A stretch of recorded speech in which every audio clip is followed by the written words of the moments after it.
Today on Fresh Corduroy, I'm joined once again by Annika Hunt, my first ever repeat guest on the podcast. When Annika was last here, she was on the brink of starting in her first World Cup. Since then, she's made her first World Cup starts, lined up against her heroes, raced on some of the sport's toughest hills, and experienced just how thin the margins are at the very top. This conversation isn't about podiums or points. It's about what it feels like to arrive at the highest level, handling nerves, pressure, DNFs, home crowds, and an injury that forced her to hit pause for a moment. We talk about confidence, flow state, recovery, and the mindset shifts required when racing stops being an aspiration and becomes your reality. Annika reflects with a perspective well beyond her years, and what stood out most is how clearly she sees setbacks, not as failures, but as part of the process. This is a conversation about resilience, growth, and learning how to keep it fun when the stakes are high. Now, let's get some more fresh corduroy with Annika Hunt.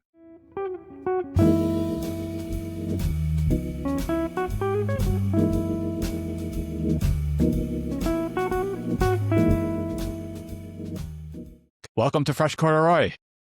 Thank you. I'm happy to be back. Yeah, it's great to have you back. You are the first repeat guest I've had. Wow, what an honor.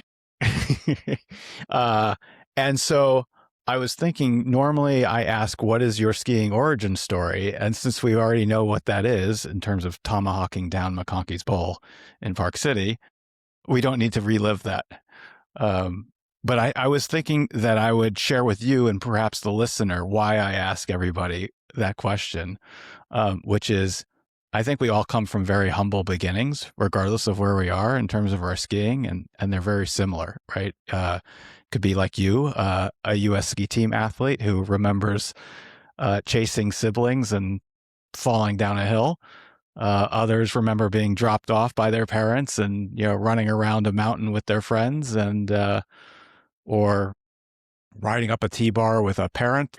But whatever it is, I think we all come from very similar backgrounds if we love skiing. And I think we all fell in love with the sport very early on. And so both for you and for the listener, that's why I asked the question. And I think it's a nice way to open the conversation. So let's dive right in. You since our last conversation, you started your first World Cups. I want to hear all about it. Yeah, but my first World Cups were really cool. It was a really cool experience. I would say, I think I might have talked about this a little bit the last time I was on this podcast, but I was definitely nervous going into it. And I think the summer before, I dreamt about it or this summer, I guess. I dreamt about it a lot and thought about it a lot. And in training, I, would think about, okay, like I only have 2 months left before my first World Cup, and then 1 month, and then a couple weeks, and then a couple more small sessions. But by the time it came, I think I was a lot more ready than I think I imagined I would be. Like I felt mentally a lot more prepared than I was expecting to be, and I think a lot of that had to do with the fact that I was lucky enough to get to train with the World Cup tech team for a couple weeks before the race. And I don't think not everyone who's racing their first World Cup necessarily gets to do that. Sometimes you just fly over to, wherever you're going to race, and then you join for a day or two with the World Cup team before you race. So I was lucky to get to train for like 2 weeks in Levy with the World Cup team and kind of get used to the coaches and being around those girls. So that was really cool. And I think that built up my confidence a little bit, like seeing how they train and, what their coaches are like and the environment that they kind of live in. I thought that was really cool and helpful. And then a couple days before the race in Levy, all the other national teams were showing up. And so we started training next to like the Swiss team, the Norwegian team, the Swedish team, the Austrian team, like all the other nations. And I was very starstruck at first. Like, I think that was something that I definitely had to like get over a little bit. Like I remember my technician was like saw me at the start, like kind of looking around, like wow, seeing so many of my role models and like people who inspire me. And he was like, okay, you have to lock it. Like this is training. And I was like, yeah, true. Um, and I think that was probably the biggest challenge, like seeing myself as a competitor to these role models of mine. But like I said, I think training with Nina and Paula, Katie and AJ and Elizabeth and all these um, World Cup girls, US girls, I think that helped a lot being surrounded by them. And they gave me some good words of advice before my first World Cup. And so it was really fun. And unfortunately, I crashed pretty early on in my first race.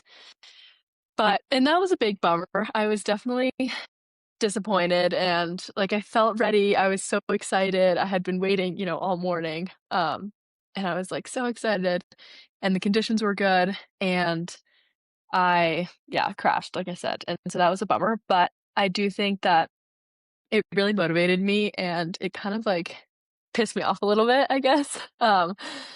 Which motivated me for the next race, which was already the next weekend in Gurgel, Austria. And so that was Yeah. helpful. That it kind of Well, like what happened? What happened to Levy? I watched. I didn't wake up to watch live, but I watched that morning and you know watched to where you went, and then you were, as you said, very quickly out. yeah. Um, what happened? Um, If you remember? I yeah, I do remember. I think I mean, so I went over the first roll and like kind of hipped out, which was weird because I don't normally hip out and it felt like I like slid and I kind of already felt like it was very icy for sure, but in the training courses that we had been doing that morning and like the days before was even icier. So it felt almost like I slid out because it was too icy. Just weird though, because yeah, like I said, we've been training ice conditions in that. And I think I hit a rock or something because my on one of my edges there was like a huge burr and like dull spot, which I mean, I yeah, it was probably it was my fault. I don't want to blame it on like equipment or anything. But I do think, yeah, I don't know, it was kind of weird and very like surprising. Like I feel like usually when you crash or hip out or something, you feel it coming or you do something or you're on your inside ski and you're like, risking it. But this one kind of came out of nowhere. So that's why I was like extra bummed out, I guess. Mhm. But yeah, Do it fired you me up. yeah, you said one of your edges was hit a rock or dull. Do you? I'm curious. Do you tune your skis, or is someone tuning your skis at this point? No, I have a technician, which is really helpful. And I mean, there wasn't a lot of snow in Levy. Um, and so I think there might have been like a rock in the course or something like that.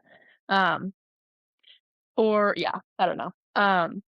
But yeah, I do have a technician, which is very nice, and that's something that like I'm so grateful for being on the US ski team now because in the past that has been a very time consuming and kind of stressful thing to have to like do your own skis and carry up however many skis onto the hill each day and yeah, so that's super helpful. That's nice. Okay, so um, moving on. Gurgle's the next race. I rewatched the replay of your run. It was a beautiful day. It was sunny and bluebird skies, from what I could tell. Um, and you completed the run. So how was that? Oh, and I would also say I heard that you had two broken thumbs by that point. Where where did that happen? Oh yeah, okay, so I kind of forgot about that. That was crazy and very yeah, weird coincidence. Basically, a week before Levy, we were training. We drove to Sweden to train a couple days in Kabdalis. And the first day we were training in Kabdalis, training slalom, I hit my thumb. Like my pole guard moved a little bit and my thumb jammed into a gate and it hurt so bad. And I was like, oh God, I think I broke my thumb. But my pain tolerance, to be honest, is so low. Like everything hurts. Like I'll hit my arm and be like, oh, I broke my arm, but then I'm totally fine and I don't even have a bruise. So I kind of just like brushed it off and was like, I'm being dramatic, like it's fine. Kept training, and then I couldn't really bend it around my pole, and so it was sticking out. And so then the next day, I hit it again on a gate, and then it that hurt. That was like so painful. And so I ended up needing to get an X-ray, and yeah, going to the doctor. And so I broke that thumb. That was like a week before. That was my right thumb, and that was a week before levy. So I had a broken thumb in levy, and my technician had helped me put like extra guards on. He had like screwed on extra guards onto my pull guard since I couldn't bend my thumb to like cover it. And so that was helpful. So then I didn't hit that one again. But then after levy, we were training in Solden, Austria before the Gurgle race because Solden and Gurgle are very close. And while training in Solden, we were actually training GS, and I crashed, and this was like a completely different like uh, scenario. But I crashed in GS, landed on my thumb, I think, or something. Like I didn't really feel it at first because it was a pretty gnarly crash, and so other parts of my body were hurting. And then I like got my skis back on, skied down, and then realized like, oh, my left thumb really hurts. And because my right thumb had like a cast on it, and so my left thumb didn't. Uh, but anyway, so then I was like, oh, my left thumb really hurts. Like this feels like what my right thumb felt like when I broke it. Anyway, so then I had to get an X-ray for that one. That one broke as well. But luckily, both of them I broke like on the top knuckle, and so I don't need surgery. Um, which is great. Like I think if I had broken it further down, then it would be more of a problem. Like I wouldn't be able to grip my pole at all. But I could still ski, and it was painful, but like very manageable. Um, so yeah, And you're clearly using them right now. yeah, yeah. Now So they're are healing. they? Yeah. Okay. Um, you don't have any splints or casts on them at this point, and you can No, still get them nicely manicured. yeah, yeah. I will say though, when I crashed in copper and injured my knee, I still had casts or like these splints on my thumbs, and I was kind of like, screw my thumbs. Like, I'm taking these splints off, I'm throwing them away. Like, I can't have 3 injured, like, body parts. So then I just kind of, like, told myself my thumbs were fine, and, I probably should have worn my splints a little bit longer because my left thumb is a little bit I mean, both of them are still a little janky, I would say, but they're fine. We all have janky appendages at some point from some injury. I have a pinky that's a little janky, to use your words, from a skateboarding accident when I was a kid. Oh, So, no. Oh, no. Yeah. um, no, it's fine. It's something to talk about at a cocktail party later on in life. Yeah, Um, exactly. what? So Gurgle, you're starting in the mid 50s, as I recall. Um, what's now you get through the course. You've had a full run. What was your feeling at Gurgle? Again, it's not your first anymore, so that sort of out of the way. You're like, oh, I'm a veteran at this stuff. Um, just give me a clean course and let me ski it. Yeah. Um, I would say Gurgle, surprisingly, I was more nervous. And even Copper, like I've done 3 starts, and each one I've gotten a little bit more nervous, but I think for different reasons. Hmm. Gurgle, I was more nervous because I had DNF'd and in Levy, and so I really wanted to finish. And also the hill in Gurgle is tough. Like I thought Levy was one of the harder ones because Levy is really steep at the bottom. It's really flat and then really steep at the bottom. Um, but then we went to Gurgle, and it's kind of a pitch the whole way down. And there's some like funky terrain, and yeah, I mean, it looked intimidating, I think. And so I was a little bit nervous uh to ski that course because I wanted to ski it well and wanted to finish, like I said.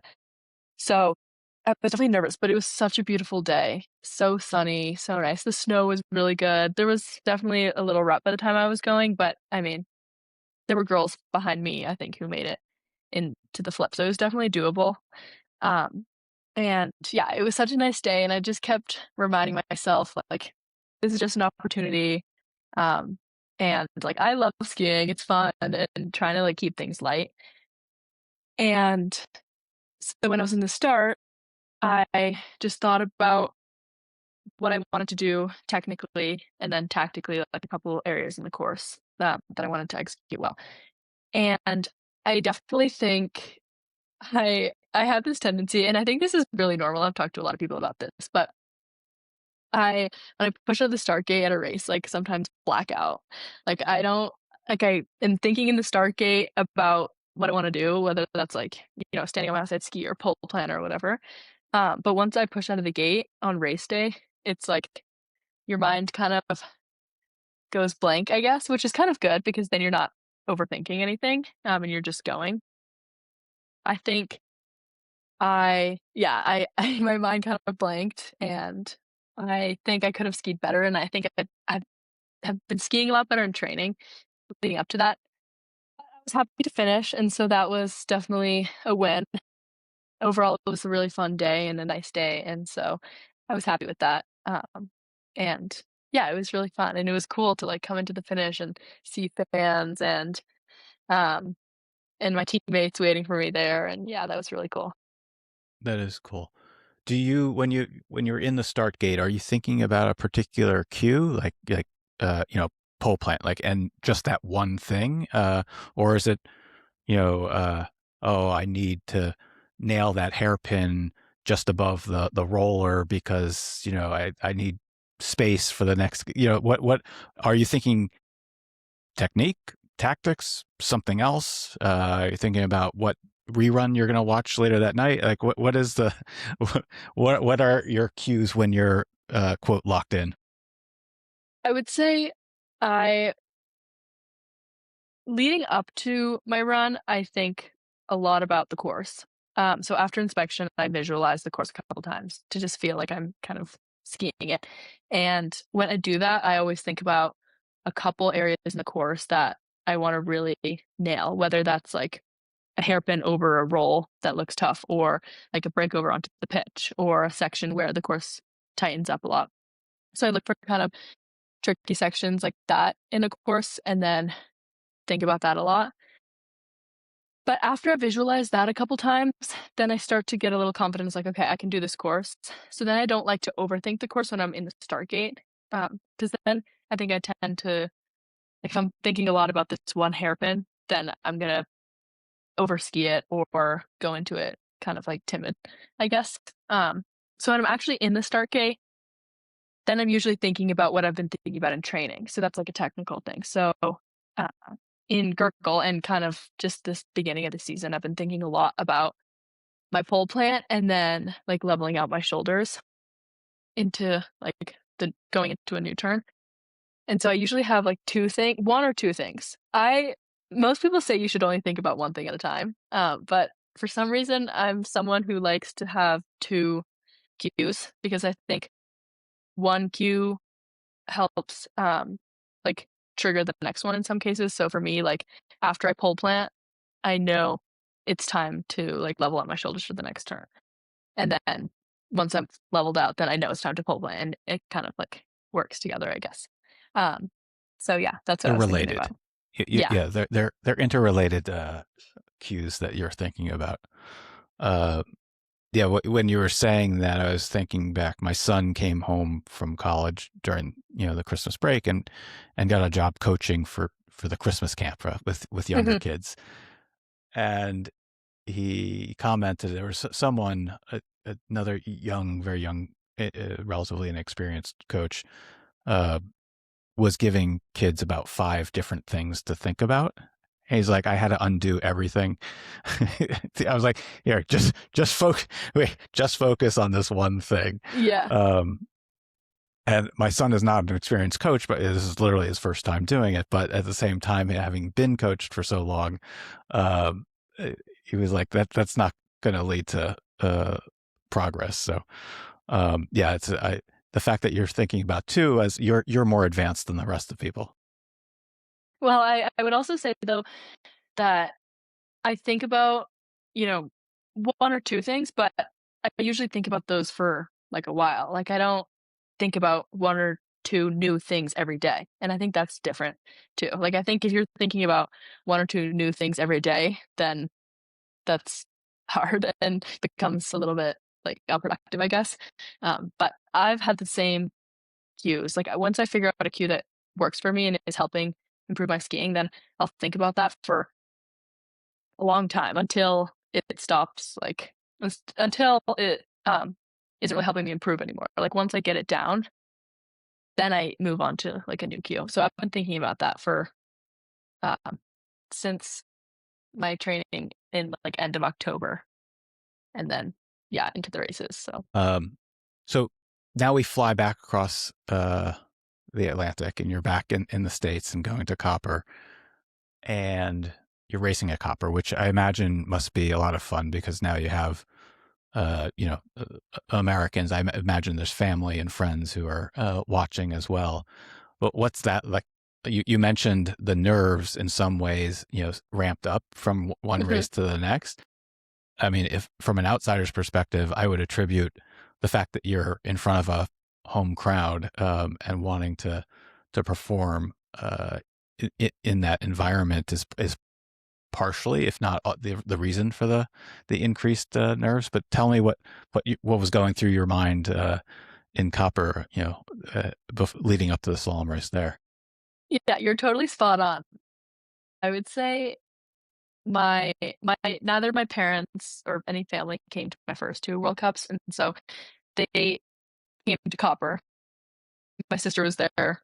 She actually foreran the slalom, and, my parents were there, and then I had a lot of friends and old teammates there too, which were fun, and I don't really feel a lot of pressure from friends and teammates or really family, but there was a lot more, um, yeah, US team fans and a lot more media going on before, like, we had press conferences and interviews and that kind of thing, um, going into it, which we didn't have as much of going into the first 2 World Cups, and so that was a little bit more distracting, um, and then but I would say it was more fun too, like, it was definitely it made me a little bit more nervous, but it was really fun, and being at home was really cool.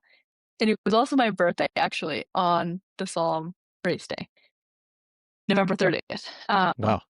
Yeah, so and Happy belated birthday. thank you so much. Yeah, and so I actually raced my first NORAM on my birthday when I was a first year FIS, and my ski came off on, like, the 4th gate, and I was, like, devastated, and it kind of ruined my birthday, honestly, I was so upset, but I was a little overdramatic back then, but anyway, and so I was kind of nervous, like, racing on my birthday again, it didn't really go well the last time, but, um, so that also, for some reason, was making me a little bit nervous, and then, um, the course the course was really fun.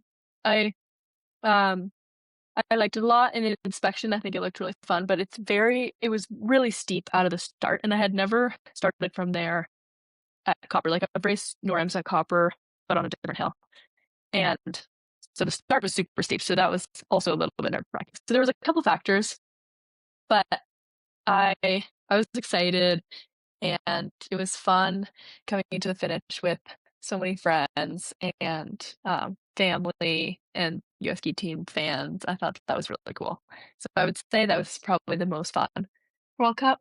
Um, but yeah, I was really nervous for it, and I think that's something that I I mean, a big thing I took away from that race is just how, um, my nerves really affected my skiing, and I think I just didn't bring my best skiing, and I tried to, but I was so focused on or I wasn't trying to be focused on, but I was distracted by these other factors, and so I think that's something that I'm, really aware of now, and I think it'll help me going into hopefully my next World Cups, um, knowing to just, like, treat it like any other race and just or treat it like training even. Because in training, I felt like I was building up a lot of confidence in skiing well, and I think I need to treat World Cup races more like training or how I would treat, a NORAM or another race, because I think, yeah, my nerves got the best of me for sure, but How do you handle nerves? I mean, you talked about the your first NORAM race. Presumably, there was a bit of nerves that day. There are nerves when you're competing in some special event for whatever reason. Um, how have you? And I'm sure it's evolved over the years, but how are you? What techniques are you using to calm your nerves, or to channel those nerves into energy that you can use to perform well? yeah, I would say definitely channeling my nerves into excitement, is what works best for me, and I also think something that I've really been working on is, just having, like, a strong sense of gratitude on race day and thinking about how, reminding myself, I love to ski, I love to race, like, this is fun. I think I used to look at racing I used to hate race day, like, when I was young. I loved training. I mean, I loved competing. Race day made me so nervous. I would get, like, nauseous as, like, a U12. That doesn't yeah, I don't know. Those races now looking back, it's like, wow, those races don't really mean anything, and I was so nervous. But, yeah, I didn't like race day, because it just made me so nervous, and then I started to look at it more of an opportunity and more of how I mean, I used to play soccer and I would wake up on game day and it was like so like I couldn't wait. Like game day was like the best. Like I didn't really like training as much as game day. And so I tried to bring that mentality into skiing and wake up on race day like excited to compete and looking at it as an opportunity and you know smiling in the start and reminding myself and remembering that I love skiing, I love competing, and I think that helps calm my nerves a lot because when I look at racing as kind of like a burden, like when I wake up like, "Oh, I need to perform well today," or like, yeah, just that thought of like, I need to do well or I need to ski how I've been skiing and training or that pressure, then I don't really perform well and it's not as fun. Like, I don't know. Yeah, it's not as fun and then I don't ski as well. So keeping it fun and being grateful, um, and yeah, looking at it as an opportunity instead of a burden has helped me a lot. We talk. I've been using the word perform, and you've been using the word perform, and I was thinking back to an episode I had with Sasha Rierick, who mentioned and used the term expression or express oneself, and it was interesting because I asked him the question after him saying it a few times. We typically talk about athletes performing and the level of performance, and he said, no, I'm actually talking intentionally using the word express because you're kind of an artist and you are expressing yourself through your run in terms of how you ski it and the creativity and sort of I call it the flow state. And he talked about Michael Jordan, playing basketball. We're dating ourselves. If I was talking to my son, he'd be talking about LeBron, and we'd have this big debate about which one's better. But if you watch the top, the best basketball player of all time, whoever that may be, it's artistic, and you can talk about that with perhaps the best athlete in any given sport. It is artistry in a lot of respects. Do you think? I don't know that you necessarily think about that consciously, but do you get in a flow state? Do you get into a state of mind where things are just going well, and you're hopefully searching for that state on race day, and hopefully you can mimic that on training days as well. Yeah, definitely. I've definitely been in flow state before.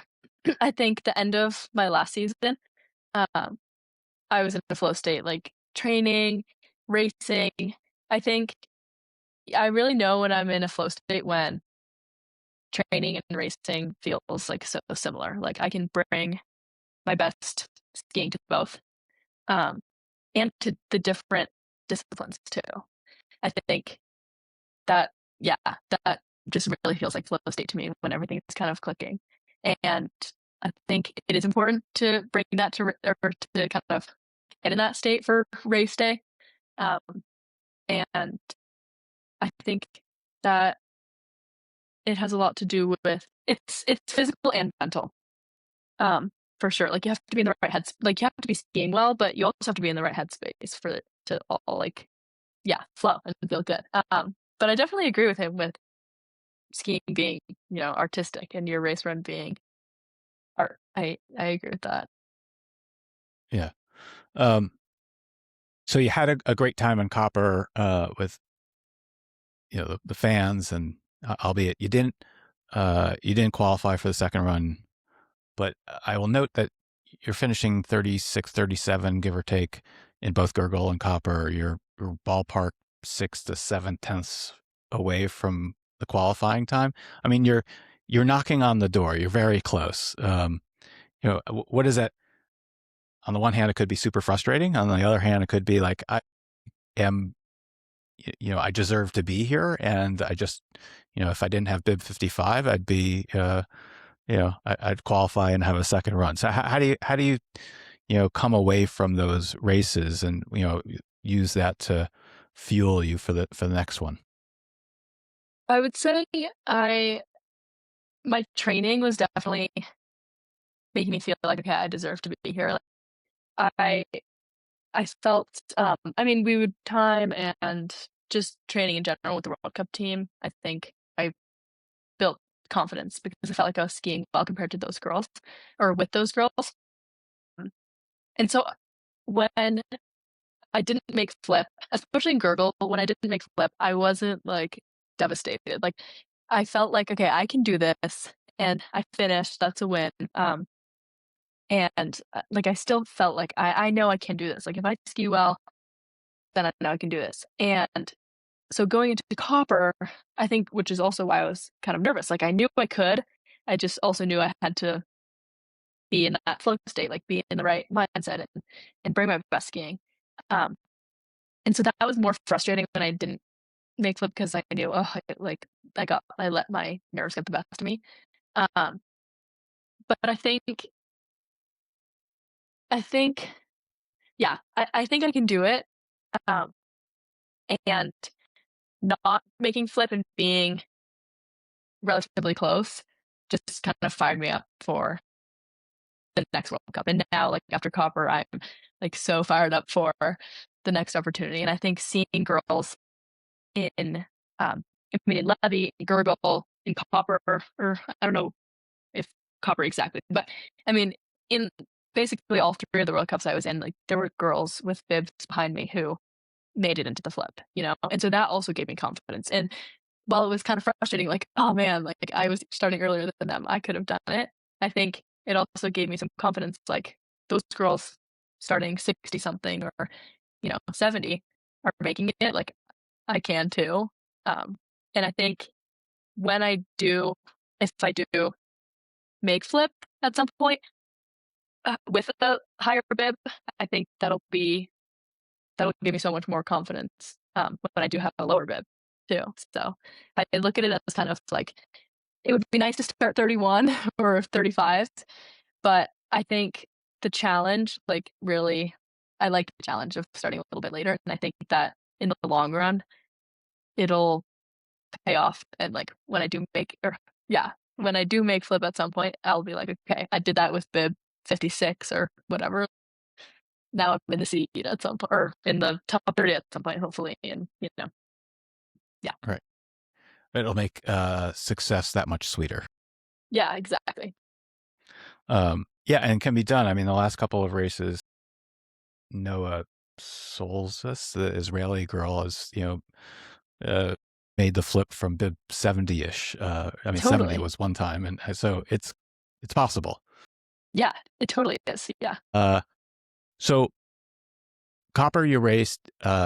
You didn't fall. You still had two broken thumbs, but at some point after the race, you then injure, as you mentioned earlier, another part of your body. What happened there? And tell me that story. Yeah. Um, yeah, it's been kind of an unlucky the end of 2025 was a little bit unlucky.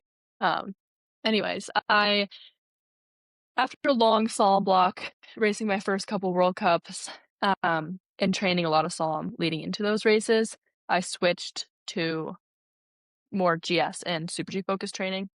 Mm, and I hadn't trained Super G since our summer camp in July, I wanna say. I think it was, yeah, July, or early August.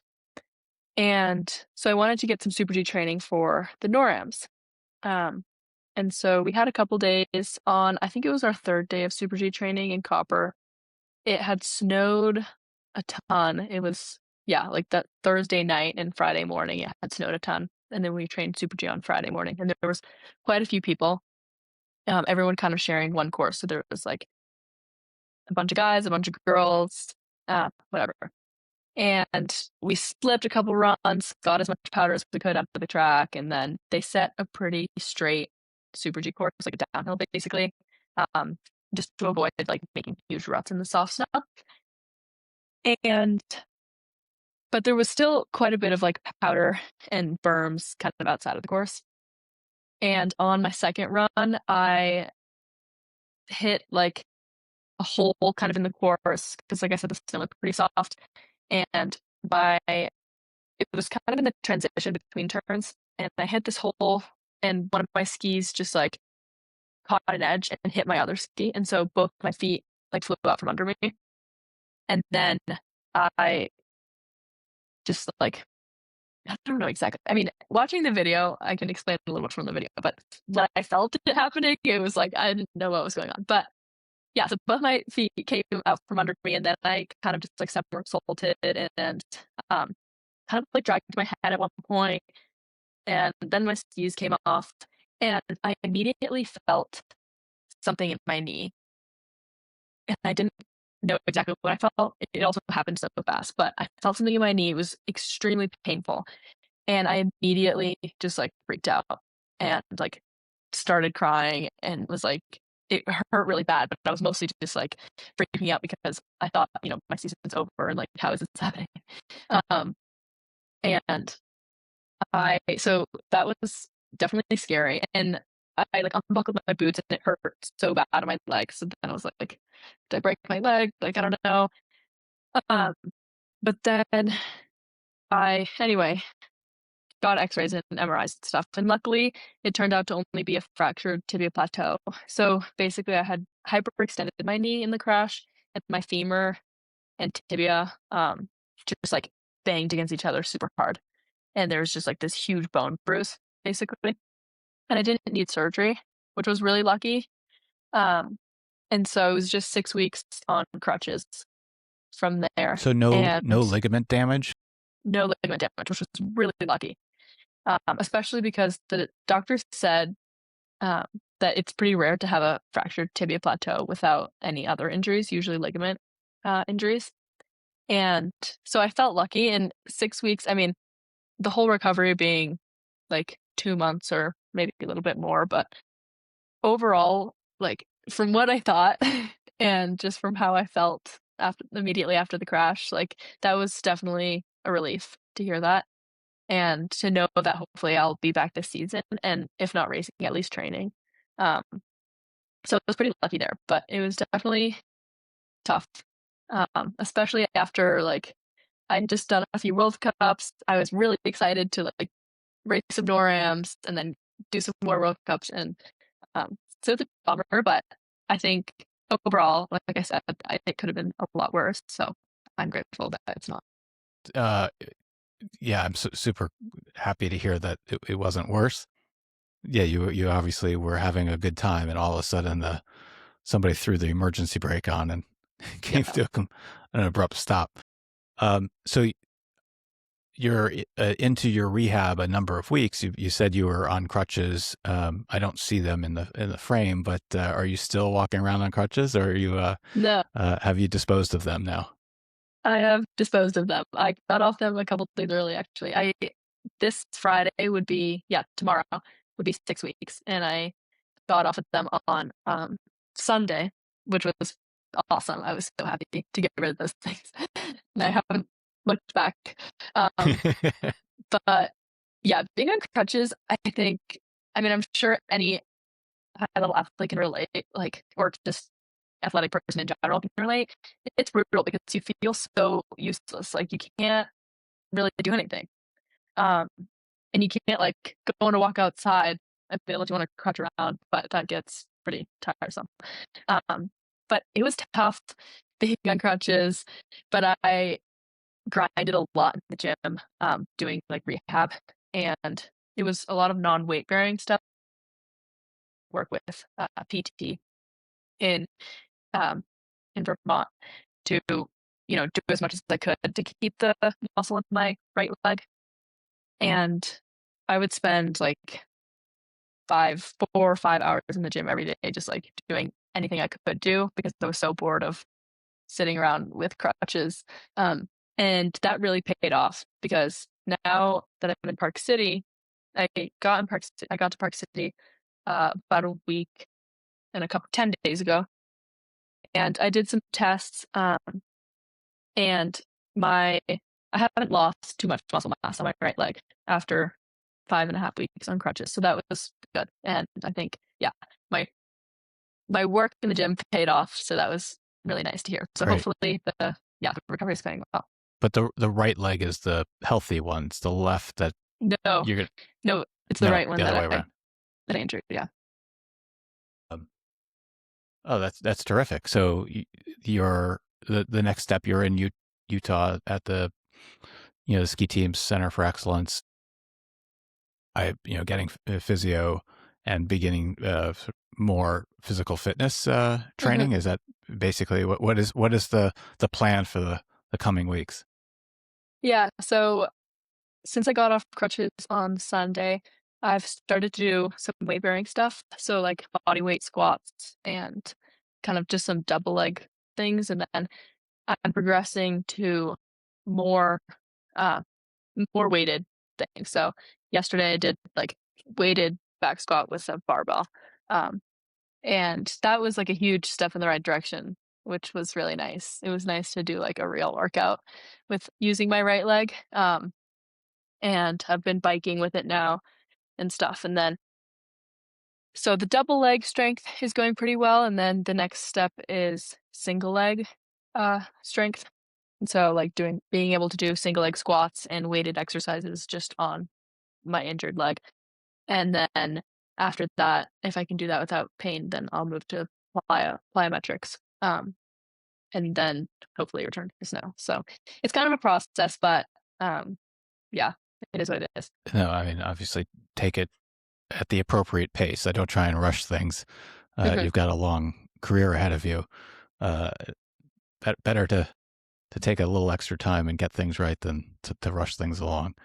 Yeah, That's exactly. fantastic. So, like, when do you think you'll be back on snow? So it's hard to say. I'm actually having a meeting with my PT and coach and the one of the high performance coaches here next week, and then we'll talk more about like how the progress is going and when I'll return to snow.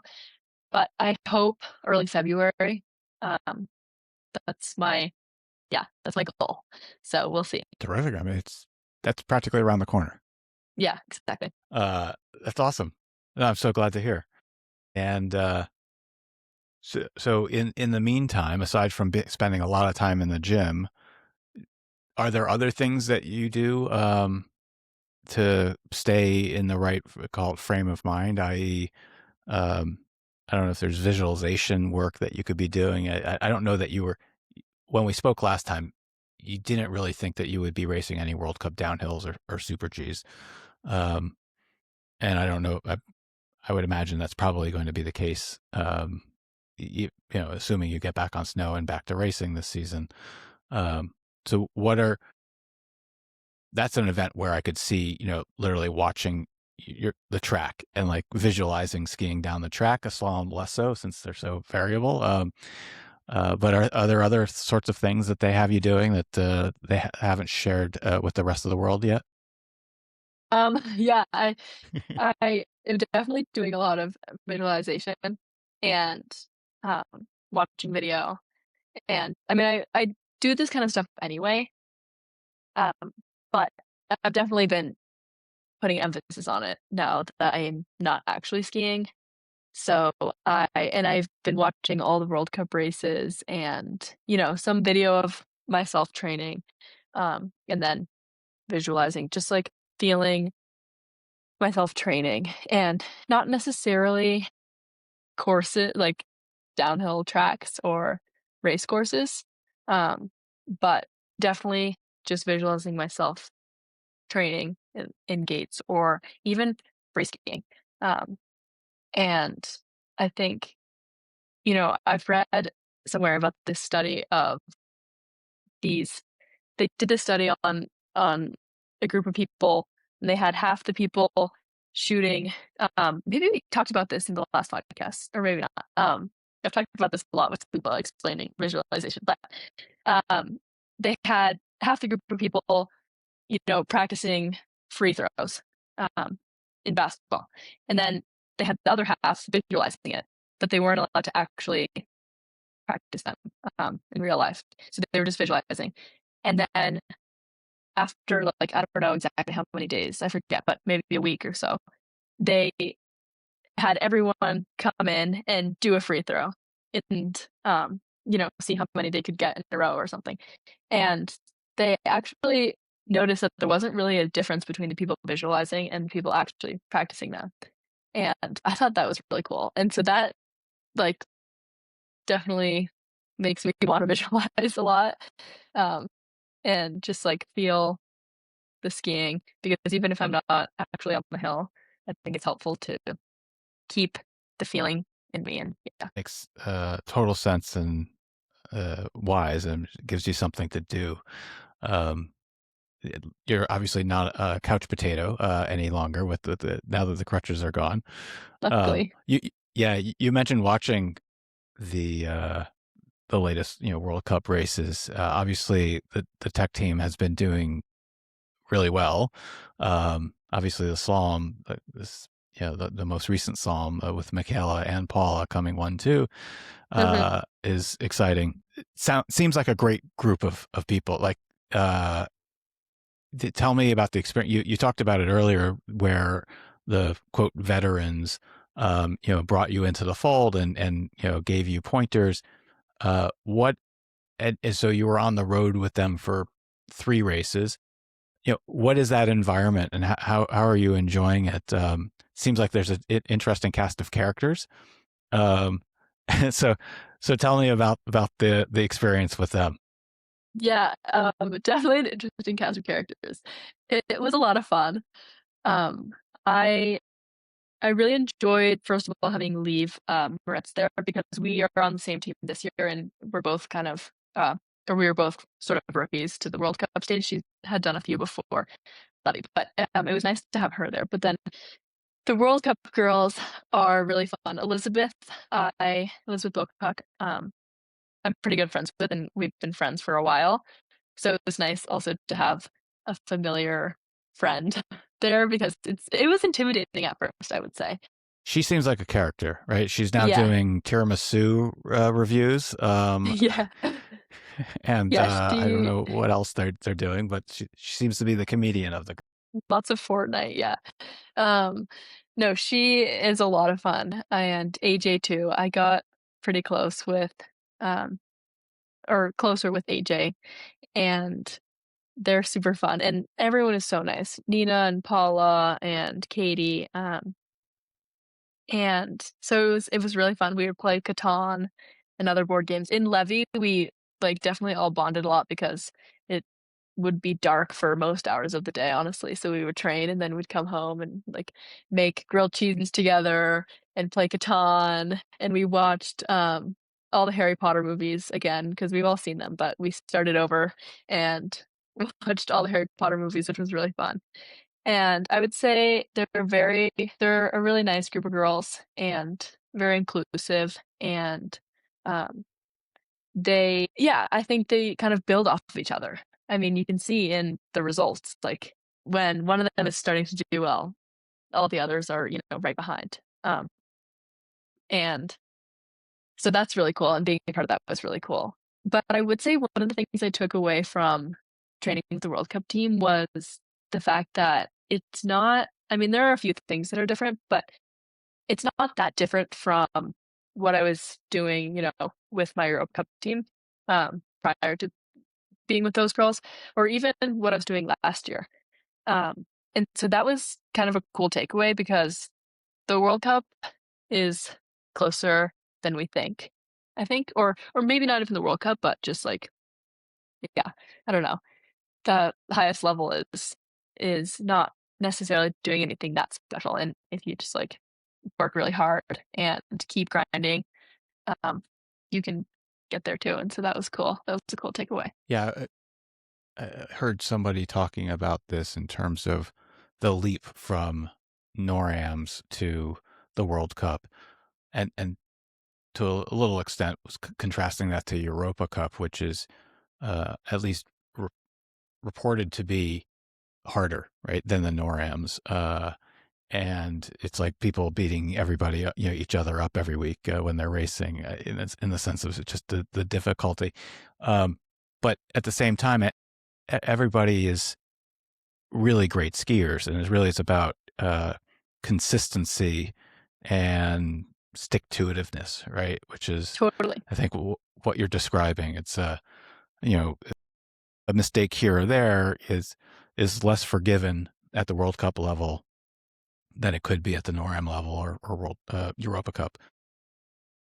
And so, is there a gap between, say, NORAM racing and what you're experiencing in Europe, both at the Europa Cup and World Cup level? I mean, like, of course, there's a gap, but like, how big a gap is it? It's not what you're describing sounds like, you know what, I can make that step. Uh, it's not super difficult. Mhm. I would say, I mean, it's definitely difficult. And it is a big step, but I think a lot of it I think a lot of it is mentality, especially the difference between Europa Cup and World Cup, because I think, I mean, Europa Cup, the reason Europa Cup, in my opinion, is so much harder than NORAM is because the depth is just so, like, the field has so many incredible skiers and the margins are so much closer. And whereas NORAM, there's very high level, but not as many girls at that high of a level. Um, and so I think in Europa Cup and World Cup, it's more like if anyone skis their best, like they'll make the top 30. Like the girl starting last, I mean, I think in most cases at the World Cup, whatever bib you're starting, if you have a good day, like you can make it into the top 30 or even top 15. Um, but so much of it is like your mentality and if you can, bring your best skiing that day. Um, and so that's sort of why I feel like, okay, I I feel like I can do it. I can make the top 30 if I bring my best skiing, but that's the challenge is getting over the distractions at the World Cup level and, bringing that best skiing. Because like you said, your mistakes are not, you don't have as much, leeway to make mistakes and still have a fast run. Um, but, but yeah, I mean, it's definitely a big step, but I would It's say that's the doable. biggest difference. Yeah. Yeah. Um, Well, listen, you're knocking on the door, as I said earlier. So you will make the flip, and you'll start whittling down your start position so that you get better and better chances. I'm sure of that. I want to thank you for talking with me. I mean, is there anything else that we haven't talked about? Like you're living in Park City on your own. I mean, that's a whole nother step. Of course, that's where you grew up, so it's like your Yeah. backyard. Yeah, exactly. It is where I grew up, but um it's really nice. And I've been, learning a couple new hobbies since I can't ski. Like I've been knitting a lot. Um I'm knitting a scarf right now, so that's been fun. Knit one, purl two, knit like the Yeah. different stitches. Yeah, That's all I exactly. remember. Yeah. um, but that's great. That could come in handy. You're gonna have maybe you'll knit every member of the team a scarf or something like that, or a hat. There's a there's a skier. I don't know if she was a ski racer or not, but there's a company called Shit That I Knit. Yeah. Uh, Yeah, I've heard of that. Yeah. I I don't think know you if could. they're still a company, but I maybe don't they know, still are. but maybe they have patterns and like whole kits that you can get, and then you just knit hats for everybody. Yeah. Knit Well, if some if shit. you're if you're yeah, exactly. If you get through the entire tech team and you're making another one, I'll gladly take one. Okay. Good to know. I'm pretty slow right now, but once I get the hang of it a little bit more, then I'm sure I'll rip them out, and then I'll make sure to Okay, knit one for you. fantastic. Appreciate that. Make it look like corduroy. Okay, I will. I will. All right. I really appreciate talking to you. It's been great. Glad you're the first repeat guest on Fresh Corduroy. It's always fun chatting with you. Yeah, thank you so much for having me. It is my pleasure.